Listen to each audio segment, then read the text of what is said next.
Hey, everybody, I'm Matt. This is the 10-Minute Bible Hour podcast, and we ain't done talking about the word generation yet. And I decided to take yesterday and today off so I could go bum around with my family a bit, which has been delightful. And Aaron is doing a magnificent job of thinking through this thing so that we can move ahead with an understanding of what generation means and how that works throughout the book of Matthew. So I'm just going to bounce it to him and let him pick up right where he left off. Catch you soon.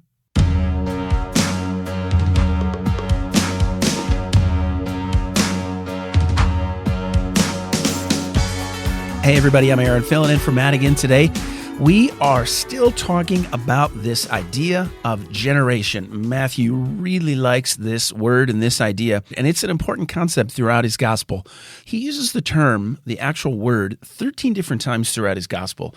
In chapter 1, he's referring to what we might think of as the typical use of generation.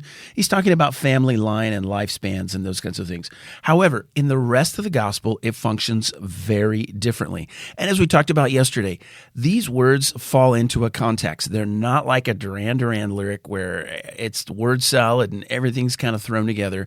It all falls into a context. So if I say the word trunk and we're walking down the circus, you can imagine I'm talking about elephants, versus if I talk about a little boy riding his bike in my neighborhood and mention a trunk, you can assume that he crashed his new bike. We all do this every day. The words have meaning, and we can determine that based on their context. And we do this really quickly and really subconsciously. And the context helps us supply how the word is being used, and that focuses its meaning. And so we read each of the verses in Matthew's gospel where he uses the word generation, and we noticed some patterns. First of all, outside of chapter 1, in each of those uses, the word generation has absolutely no mention of any temporal aspect or any kind of family tree or family line. So there's the usual use of the word is missing in all 9 of those contexts. Secondly, in each of those uses, it's always negative. He's talking about this generation in a pejorative sense, or he's talking about an evil generation or an adulterous generation, a twisted and wicked generation.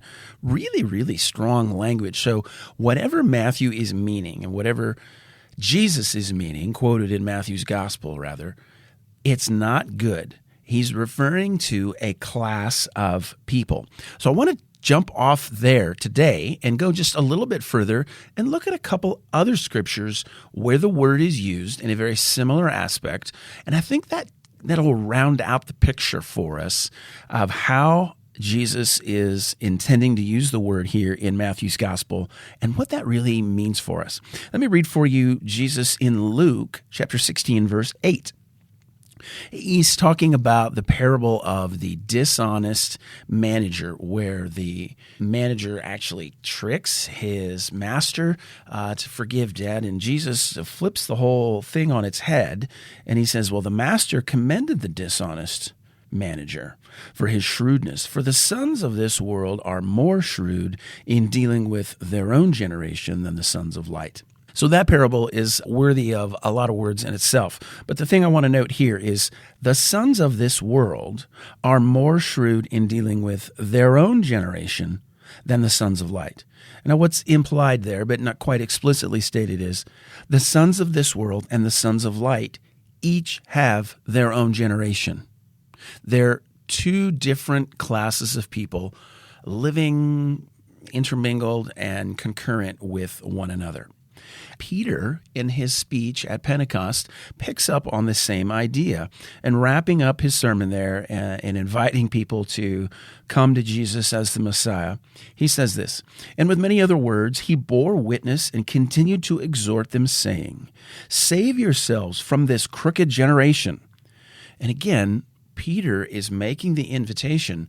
There is a current generation. It's crooked in the same way that Jesus used it. It's evil. It's contrary to following Christ as the Messiah. And Peter says, Save yourself from this crooked generation. In other words, there's an invitation. You don't have to be a part of this generation.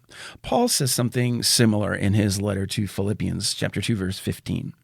I pray that you may be blameless and innocent, he says, children of God without blemish in the midst of a crooked and twisted generation, among whom you shine as lights in the world. So the point is this. Jesus is using this word generation, and Matthew's quoted it 9 different times, all in the same context with the same meaning. It's a negative. You do not want to be a part of this generation, and judgment is going to fall upon this generation. However, in all of those, there is no mention of a family line. There's no mention of a time stamp like we talked about, like the baby boom or Generation X. You're not pinned into this present and evil generation. If it was a race of people or a family line or an era of time, there would be no sense making an invitation to come out of this generation, to not live among this generation. You can't change where and how and when you live. So the invitation is to just not be a part of it. So Jesus is making this invitation. Paul, Peter are making this invitation. And so here's really the big lesson to draw. Because the word generation is not referring to a family line or an era of time, the invitation is you don't have to be a part of it. And Jesus is doing that here. Jesus is giving them warning after warning after warning. All throughout his gospel, he's contrasting the people who are faithful and come to follow him with this present, crooked, evil, adulterous generation. He's contrasting that. And then he comes to these 7 woes against the Pharisees in Matthew 23 at the end of the gospel. And the implication is this is a warning. All throughout Scripture, prophetic warnings are given even though they're announced as impending judgment. The whole reason to announce the judgment is so that people might turn and be healed. It would be useless to make such an appeal if the word generation functioned in its more normal, literal sense in terms of a family line or a time-stamped generation. The word is functioning a little more metaphorically. It's a spiritual era. And by that means the people that Jesus is talking to, and anybody reading Matthew's gospel today, has the option to decide, I don't really want to be a part of that generation. And you can hear Jesus' heart in this. As he wraps up Matthew 23, he gives these 7 woes, which are really, really scathing.